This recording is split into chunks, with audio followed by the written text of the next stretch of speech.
If you're in Nigeria's insurance industry, you already know something big is happening. A massive shift is underway, and it's all because of the new Nigerian Insurance Industry Reform Act, or NIIRA 2025.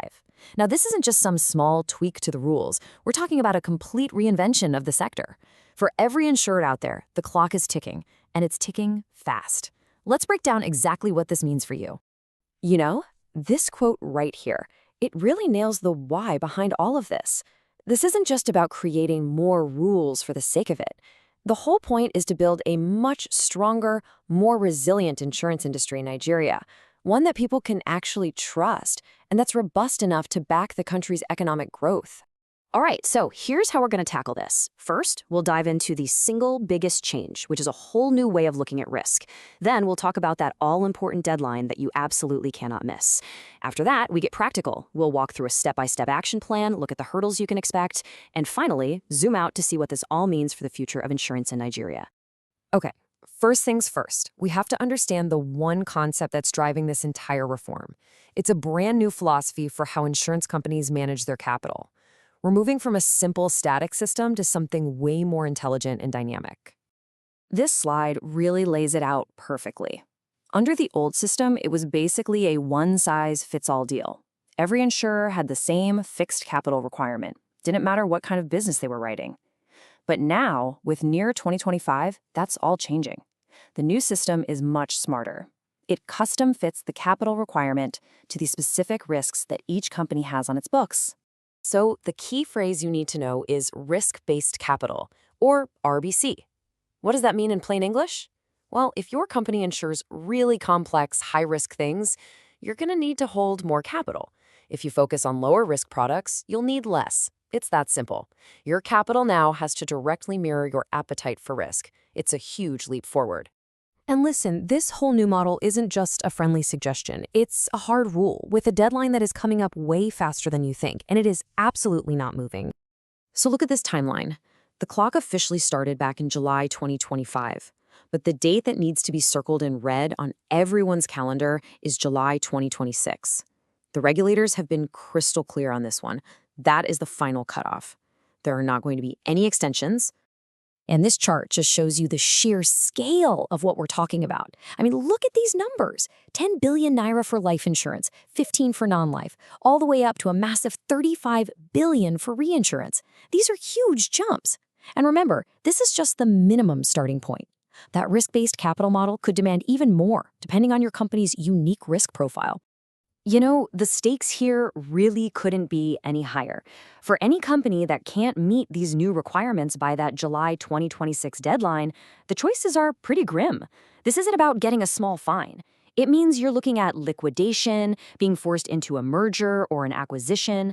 The regulator is not playing around. Okay, so we've covered the what and the why. Now for the most important part. What do you actually do about it? Let's get right into a practical step-by-step guide for what every insurance company should be focused on, like yesterday. We can really boil this down to 3 major battlefronts that you have to fight on at the same time. Number 1, get the capital. Number 2, completely overhaul how you operate. And number 3, make a serious investment in technology.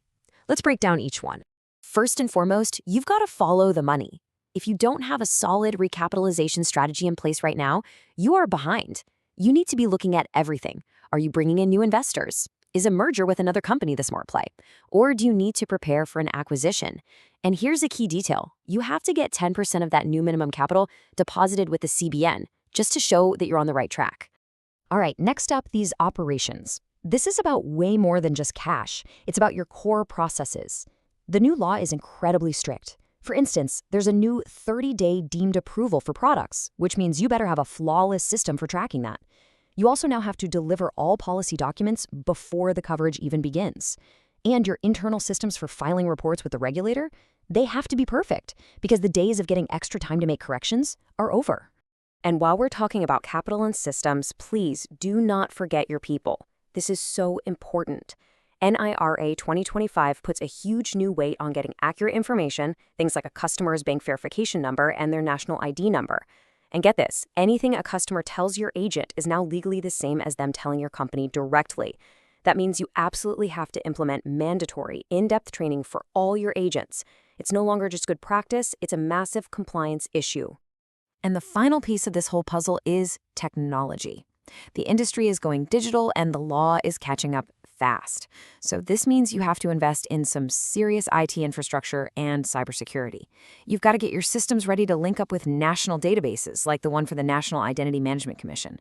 Any digital sales or web operations need to be properly licensed, and if you're working with any insurtechs, you have to make sure they're fully compliant with all the new guidelines. Now, let's be real, a change this big is not going to be a walk in the park. It's really important to have a clear-eyed view of the challenges and the hurdles that the entire industry is about to face. There are a few big ones. Obviously, just finding that much new capital in a short amount of time is going to be tough for a lot of companies. Then there's the fact that regulators will be watching everything like a hawk, so there is zero room for error in your reporting. The technology upgrades we just talked about, they're expensive and complex. And honestly, just managing the chaos inside your own company while you're changing fundamental workflows is a huge challenge all by itself. So with all these challenges and all this hard work, you have to ask, what's the end game? Why go through all this? Let's zoom out for a second and look at the big picture, why this painful process is actually so critical for Nigeria as a whole.